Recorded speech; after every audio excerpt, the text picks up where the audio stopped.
By all the accounts that remain of him, Charlemagne was just an awesome leader, a natural leader, somebody with great energy. And he ends up transforming the Frankish kingdom into a huge empire, and also kind of ruling over what we might consider a huge flowering of culture. From a military perspective, he conquers Lombards in northern Italy, Saxons in the east, Muslims in northern Spain, lots of smaller groups, and by 800 he has created the largest state in Europe since the fall of Rome. A lot of his subjects, though, aren't all that happy, and you don't get this in a lot of the sources. They aren't happy because they've been conquered, they've been defeated in battle, and because Charlemagne has tried to force them to convert to Catholic Christianity. In terms of his government, there wasn't really a good government structure or a formal tax system. But one of the things that Charlemagne did well was he used government officials named Missi Dominici to go through and implement commands that he made. They were known as capitulari. And several of the sources you have related to Charlemagne deal with orders to Missi Dominici, orders that are these capitulari. And one really smart move that he makes is he takes these people who are from good families and who've been trained as government officials, and he puts them in charge of territories way far away from where they grow up. So he moves these folks around regularly, keeps them away from any base of power, and in doing so makes sure that they don't become so powerful that they might actually challenge him.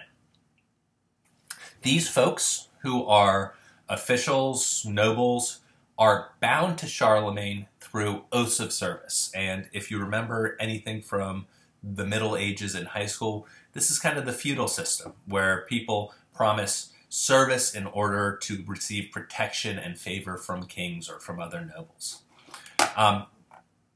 Charlemagne's religion seems to have been genuinely very Christian. He thought that God had made him responsible for his people, but also for the Catholic Church. He encouraged lots of missionary work, converting Saxons with military force when he thought it necessary. Again, if somebody is going to force you to say, I believe in something, what are you going to do when they take off? Probably show that you've had your fingers crossed behind your back. But the way this is portrayed is that he is a great champion of Christianity. He also enhances the prestige of the papacy by supporting the popes in much the same way that Pepin had done. And the one who he does this the most with is a pope by the name of Leo III. Leaders in Rome had mistreated Leo. They had actually threatened to poke out his eyes and tear out his tongue if he didn't leave, because they didn't like the way that he was governing Rome and the Catholic Church.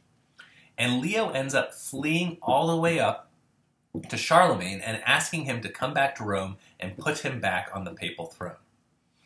Charlemagne ends up doing that. He travels to Rome. In November of 800, he gets there, and according to stories, and again, this is legend, on Christmas Day 800, he kneels at the altar in St. Peter's Basilica, which is the major church in Rome. He's praying, and unbeknownst to him, again, so the story goes, Leo shows up behind him and kind of drops a crown on his head and says, poof, I give you a new name. You are now the Emperor of the Romans. And if you think about this, this is taking that relationship with Pepin to the next level. Not only are you a protector of Rome, but you are the Roman emperor, just like Romulus Augustus used to be, just like Augustus and Julius Caesar were.